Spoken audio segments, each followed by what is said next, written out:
Hi guys, this is me Avinash Arya and welcome to my YouTube channel Capsule Ice Academy।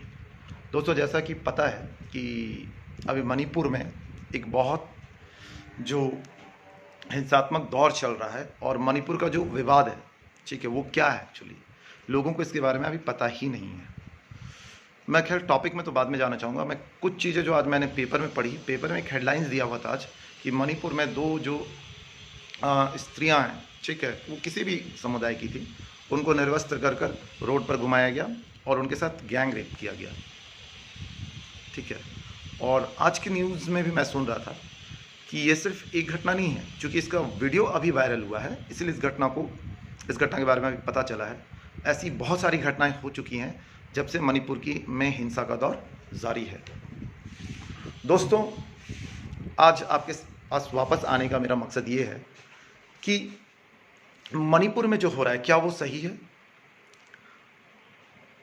हमारे में माँ दुर्गा की पूजा की जाती है, दुर्गा, दुर्गति नाशनी, महिषासुर मर्दनी, पता नहीं हम कितने नामों से उन्हें पुकारते हैं। माँ दुर्गा ने भी अवतार लिया था राक्षसों का वध करने के लिए। और ये जो कर्म कर रहे हैं, ये जो लोग जो एक दूसरे की जान ले रहे हैं, महिलाओं के साथ रेप कर रहे हैं, ठीक है, उनको मार रहे हैं, ठीक है, तो क्या ये सही है? मैं सिर्फ ये बोलना चाहता हूँ, मैं ये कहना चाहता हूँ कि कहीं से भी इंसान नहीं।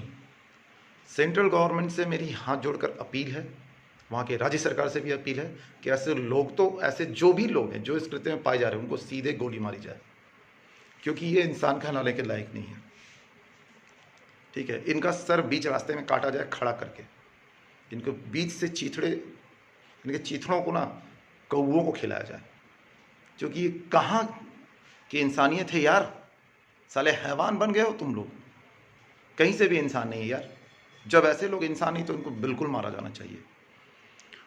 चाहे क्योंकि आज मैं वीडियो भी न्यूज़ में आज मैं देख रहा था, जब दिखाई जा रही थी और मैंने पढ़ा तो मेरे रोंगटे खड़े हो गए। सोचिए जिनके पूरी ये बीत रही थी, उनके साथ जब हुआ होगा तो उनको कैसा लग रहा होगा। और ये एक घटना ही नहीं, इन महिलाओं के साथ ऐसे पूरे मणिपुर में हज़ारों घटनाएं घट रही हैं जहां पर गैंग रेप हो रहा है, उनको मारा जा रहा है, उनको निर्वस्त्र के घुमाया जा रहा है। इवन कई लोगों की हत्याएं कर दी जा रही हैं, सिर्फ अपने एग्रेशन को शांत करने के लिए, सिर्फ अपनी बातों को मनवाने के लिए। ये तो मिलिटेंट्स की तरह कृत्य कर, और जो हस मिलिटेंट का होता है गोली मारनी चाहिए, वैसे ही इनको भी गोली मारनी चाहिए। ये कहीं से हमारे देश के नागरिक नहीं हो सकते। माफ़ कीजिएगा, ऐसे लोगों को इंसान कहलाने का कोई हक नहीं है। चलिए मैं वापस आता हूँ अपने, थोड़ी देर के लिए मन को शांत करते हुए मैं वापस आता हूँ कि मणिपुर में जो हिंसा हो रही है उसका वास्तविक रीज़न क्या है, ये भी हमें जानने की ज़रूरत है। आपके एग्जाम्स के लिए भी इम्पॉर्टेंट है और लोगों को जानना चाहिए। मणिपुर की जो हिंसा हो रही है उसमें सबसे इम्पॉर्टेंट जो चीज़ें हुई हैं वो क्या है, वो इसलिए हो रही है क्योंकि मणिपुर में एक समुदाय जिसे मैतेई समुदाय कहा जाता है, मैतेई, राइट। मैतेई समुदाय वहाँ पर फिलहाल गैर जनजातीय समुदाय है, लेकिन वहाँ की 64% जो आबादी है उसको वो क्या करती है, कंसिडर करती है। मतलब मणिपुर की 64% जो आबादी है ये मैतेई समुदाय के लोगों की ही है, ठीक है। और ये काफ़ी बड़े पैमाने पर है वहाँ पर। और उसके अलावा इसमें मोस्टली जो है वो मैतेई हिंदू हैं, और उसके अलावा जो बचे वो मैतेई मुस्लिम से, यानी हिंदू और मुस्लिम मिक्स मैतेई समुदाय है। और ये मोस्टली क्या है, अभी फ़िलहाल इस वक्त गैर जनजातीय वहाँ के समुदाय है। और इनको एसटी वर्ग में शामिल करने की जो मांग थी वो हो रही थी, और इसकी जो आधारशिला वो 10 साल पुरानी है। 10 साल पहले ही मैतेई समुदाय को एसटी वर्ग में शामिल करने के लिए वहाँ की राज्य सरकार ने अनुशंसा की थी, और उसके बाद हाई कोर्ट में ये मामला गया था, और हाई कोर्ट ने मैतेई समुदाय के फेवर में ये दिया था। उनके कल्चरल एविडेंस को, उनके जो ड्यूरेशनल एविडेंस को उन्होंने माना था कि ये जनजाति के लायक है। और उसका भी एक रीज़न ये है कि 1949 से पहले मैतेई समुदाय जब तक कि वो भारत की में पूर्ण रूप से विलय नहीं हो पाया था, 1949 से पहले, ठीक है, चूँकि हम 47 में आज़ाद हुए और 49 में मणिपुर भारत में विलय हुआ, ठीक है। उससे पहले वो इंडिपेंडेंट स्टेट्स के रूप में था।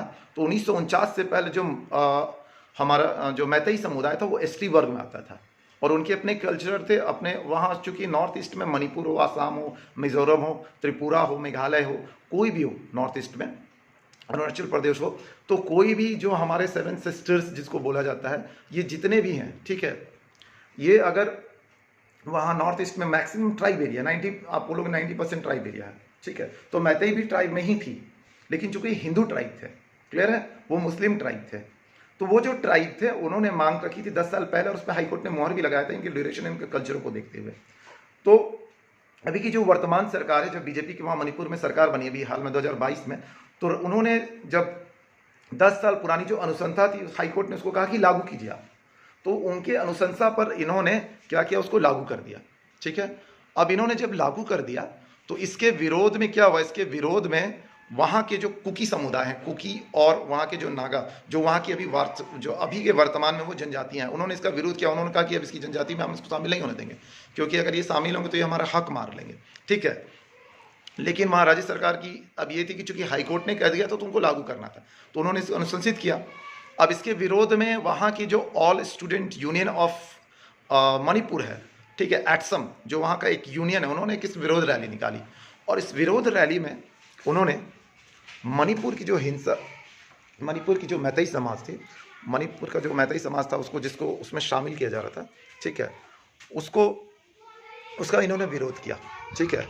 अब ये विरोध तो हुआ, लेकिन यही विरोध जिस समय ये सभा हो रही थी, ठीक है, मैं सोचा कि मैं थोड़ा बाहर जाऊं, लेकिन वहाँ लाइट सफिशिएंट नहीं आ रही थी, तो वहीं वापस आता हूँ। तो मणिपुर में जो विरोध हो रहा था, इन्होंने उसका विरोध, सॉरी, मणिपुर में जो मैतेई को एसटी में शामिल किया जा रहा था, इसका इन्होंने विरोध किया। किसने विरोध किया? कुकी और नागा जनजाति। और कुकी और नागा जनजातियां जो अभी हैं, उसको मैक्सिमम क्रिश्चियनिटी है, ईसाई बहुल इलाका है, यानी उसमें मैक्सिमम ईसाई हैं, ठीक है। तो इन्होंने मैतेई समुदाय का विरोध किया कि इनको शामिल नहीं किया जाए, जबकि मैतेई पहले जनजाति रह चुकी थी, फिर भी इन्होंने विरोध किया कि उसका विरोध, क्योंकि उसको शामिल नहीं किया जाना चाहिए, क्योंकि वो हिंदू बहुल है, ठीक है। लेकिन अगर यही मैतेई ईसाई बहुल होते तो उनका स्वागत किया जाता। क्लियर है? समझ में आ रहा है? तो क्या सिर्फ अपने धर्म के आधार पर कि हम अपने धर्म में कुछ भी गलत होगा उसको हम सही कर लेंगे, और धर्म के विरोध अगर कोई दूसरा धर्म होगा तो वो सही भी होगा तो हम उसको गलत बता देंगे, ये कहां तक सही है? और कुकी समुदाय ने जब इसका विरोध करना शुरू किया, नागा समुदाय ने मैतेई का विरोध किया, तो ये हिंसात्मक रूप ले चुका था, क्योंकि एटसम ने जिस दिन ये सभा की, वो सभा ही हिंसात्मक रूप से खत्म हुई, वहां पर हिंसा शुरू हो गई थी।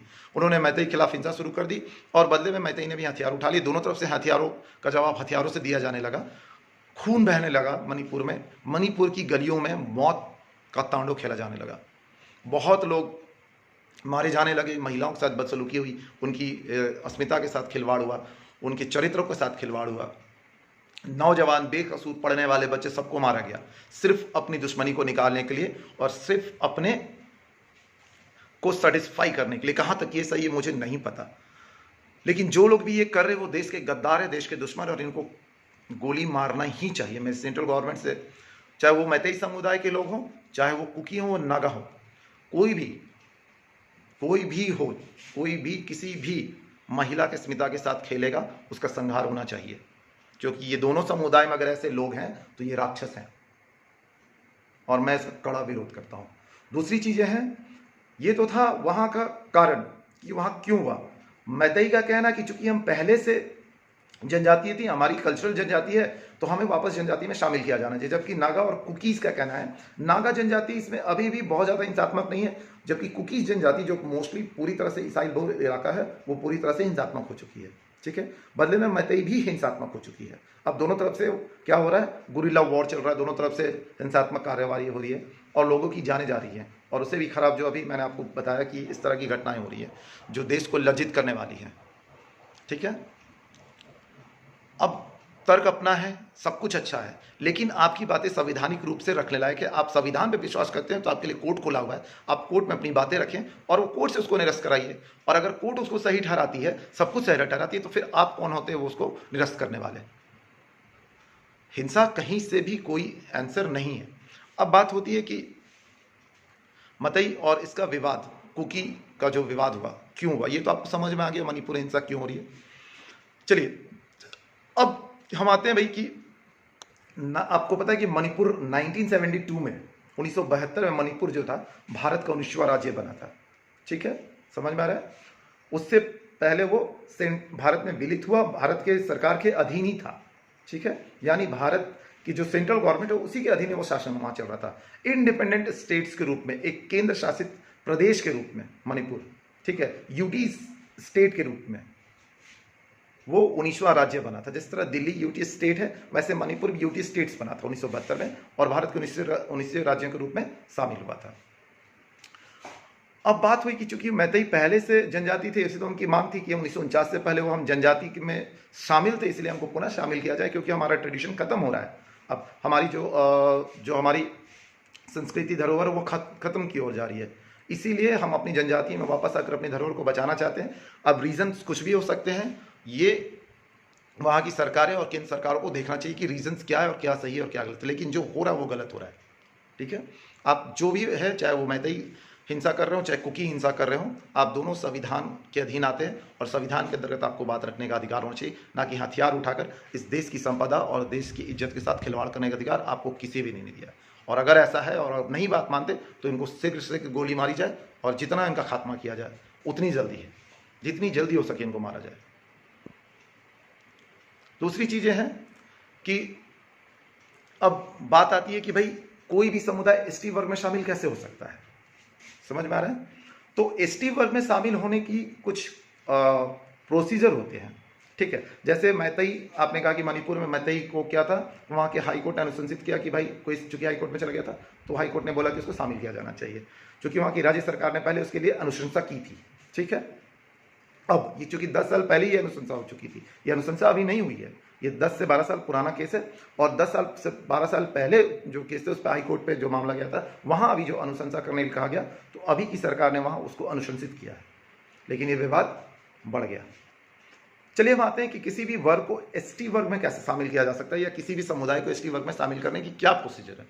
मान लीजिए कि अभी जैसे यहाँ झारखंड, सभी को सबसे पहले हमारे झारखंड से जोहार, मैं भूल गया था, तो जो हम लोग झारखंड के हैं, हम झारखंडी हैं, तो जो झारखंड में जैसे अभी कुर्मी समुदाय है, उन्होंने मांग की कि हमको एसटी में शामिल किया जाए, तो क्या प्रोसीजर हो सकता है। प्रोसीजर ये है कि यहाँ की अगर राज्य सरकार कुर्मी जो जनजाति है उसके जो कल्चरल जो बैकग्राउंड है, उसका कल्चरल जो ड्यूरेशन है, उसके जो लिविंग ड्यूरेशंस, कितने साल से ये जनजाति चली आ रही है, कुर्मी समुदाय कितने साल से यहाँ पर बिलोंग कर रहा है, किस लेवल पे उनका खान पान, रहन सहन, उनका कल्चर, उनका जो पूरी लाइफ स्टाइल है वो क्या जनजाति से मेल खाती है या उससे रिलेटेड चीज़ें उसमें जो है पैरामीटर फिक्स होते हैं कि नहीं, इसको ध्यान में रखते हुए अगर राज्य सरकार को लगता है कि उसे शामिल किया जाना है तो यहाँ की कोई भी जो स्टेट की राज्य सरकार होती है किसी भी समुदाय को अनुशंसा करती है कि हाँ इसे किस, और ये अनुशंसा किसको करती है, अनुशंसा वो करेगी सीधे सीधे जो जनजातीय कार्य मंत्रालय है हमारी सेंट्रल गवर्नमेंट की, उसको, केंद्र सरकार की। अभी आपको पता है कि हमारे जो जनजातीय कार्य मंत्री हैं संसद के रूप में, वो कौन है,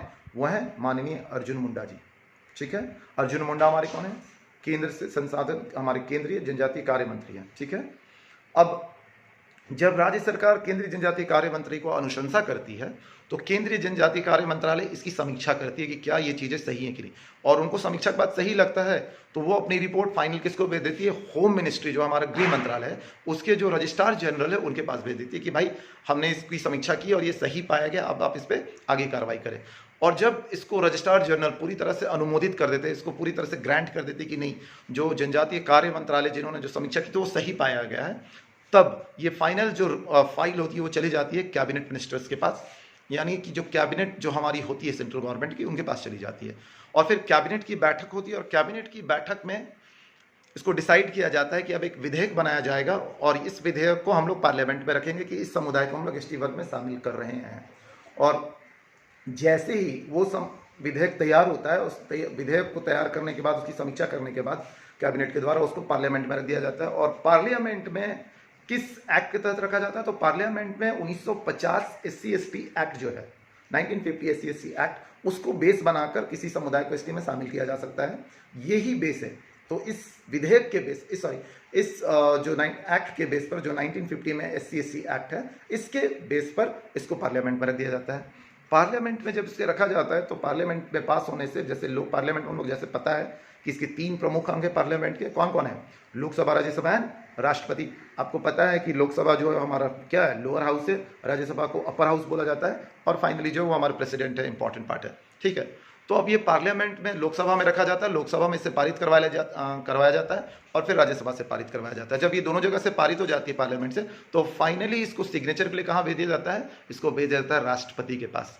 अब राष्ट्रपति महोदय अपनी जैसे ही इसमें सिग्नेचर करते हैं, वैसे ही वो समुदाय एसटी वर्ग में शामिल मान लिया जाता है, और वो लॉफुल हो जाता है, मतलब वो इंप्लीमेंट हो जाता है, लॉफुल, और देश की उस समुदाय के जितने लोग हैं वो एसटी वर्ग में शामिल हो जाते हैं। राष्ट्रपति को ये अथॉरिटी किस आर्टिकल के तहत मिलती है? तो राष्ट्रपति को यह अथॉरिटी मिलती है आर्टिकल 341 एंड आर्टिकल 342। 341 और 342 जो अनुच्छेद है वो बताती है कि अगर पार्लियामेंट से ये विधेयक पास होकर राष्ट्रपति के पास आता है, तो इस समुदाय को, हम किसी भी वैसे समुदाय को जो पार्लियामेंट से ऑलरेडी समीक्षा के बाद पास हो चुके हैं, उसको हम एसटी वर्ग में शामिल कर सकते हैं। यानी राष्ट्रपति अपने आर्टिकल 341 एंड 342 को यूज कर उस समुदाय को किसमें कर देता है? एसटी वर्ग में शामिल कर देते हैं। उसके जैसे ही राष्ट्रपति उसमें सिग्नेचर करेंगे, ये पूरी इंडिया में लागू हो जाएगा। क्लियर है? तो ये था प्रोसीजर, कैसे किसी समुदाय को एसटी वर्ग में शामिल किया जाता है। क्लियर है?